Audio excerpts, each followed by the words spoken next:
തെക്കുകിഴക്കൻ ഏഷ്യയിൽ ഒരാഴ്ചയായി തുടരുന്ന തായ്ലാന്റ് കംബോഡിയ അതിർത്തി സംഘർഷം പുതിയ വഴിത്തിരിവിലെത്തിയിരിക്കുകയാണ്.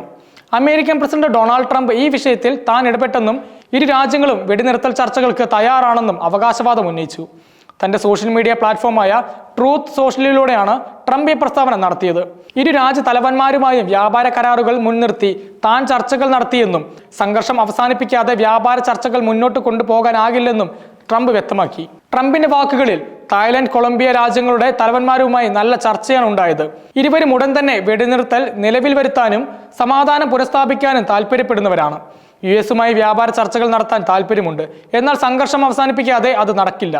ഇരു രാജ്യങ്ങളുടെയും തലവന്മാർ ഉടൻ തന്നെ കൂടിക്കാഴ്ച നടത്തി വെടിനിർത്തൽ ചർച്ചകളിലേക്ക് കടക്കും. അങ്ങനെ ഉണ്ടായാൽ വ്യാപാര കരാറിലും ചർച്ചകൾ ഉണ്ടാകും.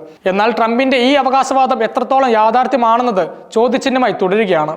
കാരണം ഇതിനു മുമ്പും സമാനമായ രീതിയിൽ ഇന്ത്യ പാകിസ്ഥാൻ സംഘർഷം അവസാനിപ്പിച്ചത് താനാണെന്ന് ട്രംപ് അവകാശപ്പെട്ടിരുന്നു. അന്ന് വ്യാപാര കരാർ മുന്നോട്ട് വെച്ച് ഇരു രാജ്യങ്ങളെയും അനുനയിപ്പിച്ചുവെന്നും ആയുധങ്ങളും ആണവായുധങ്ങളും ഉപയോഗിച്ച് സംഘർഷം തുടർന്നാൽ വ്യാപാര കരാർ ഉണ്ടാകില്ല എന്ന് താൻ പറഞ്ഞുവെന്നും ഇതോടെ ഇരു രാജ്യങ്ങളും വെടിനിർത്തൽ നടപ്പിലാക്കിയെന്നുമായിരുന്നു ട്രംപിന്റെ അവകാശവാദം.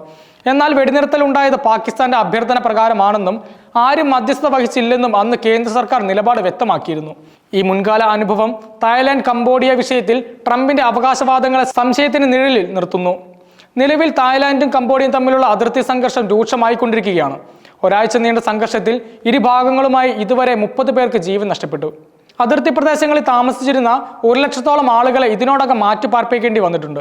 ഈ ദിവസങ്ങൾക്ക് മുമ്പ് കുഴിബോംബ് ആക്രമണത്തിൽ തായ്ലൻഡിന്റെ 5 സൈനികർക്ക് ഗുരുതരമായി പരിക്കേറ്റിരുന്നു. ഈ ആക്രമണം നടത്തിയത് കംബോഡിയയാണെന്നാണ് തായ്ലൻഡ് ആരോപിക്കുന്നത്. എന്നാൽ കംബോഡിയ ഈ ആരോപണം നിഷേധിച്ചിരിക്കുകയാണ്. ഈ സംഭവം അതിർത്തിയിലെ സ്ഥിതിഗതികൾ കൂടുതൽ വഷളാക്കുകയും ഒരു യുദ്ധസമാനമായ സാഹചര്യത്തിലേക്ക് കാര്യങ്ങളെ എത്തിക്കുകയും ചെയ്തു. 2 ദശാബ്ദത്തിലേറെയായി തായ്ലാന്റും കംബോഡിയയും തമ്മിൽ അതിർത്തി തർക്കങ്ങൾ നിലവിലുണ്ട്. പ്രധാനമായും പ്രീ വിഹിയർ ക്ഷേത്രത്തിന്റെ പേരിലുള്ള തർക്കമാണ് ഇതിൽ പ്രധാനം. യുനെസ്കോയുടെ ലോക പൈതൃക പട്ടികയിൽ ഉൾപ്പെട്ട ഈ ക്ഷേത്രം കംബോഡിയയുടെ ഭാഗമാണെന്ന് അന്താരാഷ്ട്ര നീതിന്യായ കോടതി വിധി പ്രഖ്യാപിച്ചിട്ടുണ്ടെങ്കിലും ക്ഷേത്രത്തിലേക്കുള്ള വഴി തായ്ലാന്റിന്റെ നിയന്ത്രണത്തിലാണ്. ഇത് പലപ്പോഴും സംഘർഷങ്ങൾക്ക് വഴിവെച്ചിട്ടുണ്ട്. ഈ തർക്കങ്ങൾക്ക് മതപരവും ചരിത്രപരമായ മാനങ്ങളുണ്ട്. 2 രാജ്യങ്ങളിലെയും ദേശീയ വികാരങ്ങളെ ഈ വിഷയത്തിൽ ഏറെ സ്വാധീനിച്ചിട്ടുണ്ട്. ഇപ്പോഴത്തെ സംഘർഷം ഈ നിലവിലുള്ള തർക്കങ്ങളുടെ ഒരു പുതിയ അധ്യായം മാത്രമാണ്. അതിർത്തിയിൽ സൈനിക വിന്യാസം വർദ്ധിപ്പിക്കുകയും ആകാശ നിരീക്ഷണം ശക്തമാക്കുകയും ചെയ്തതോടെ സ്ഥിതിഗതികൾ കൂടുതൽ സങ്കീർണമായി. അന്താരാഷ്ട്ര സമൂഹത്തിന്റെ ശ്രദ്ധയും ഈ വിഷയത്തിലേക്ക് പതിഞ്ഞിട്ടുണ്ട്.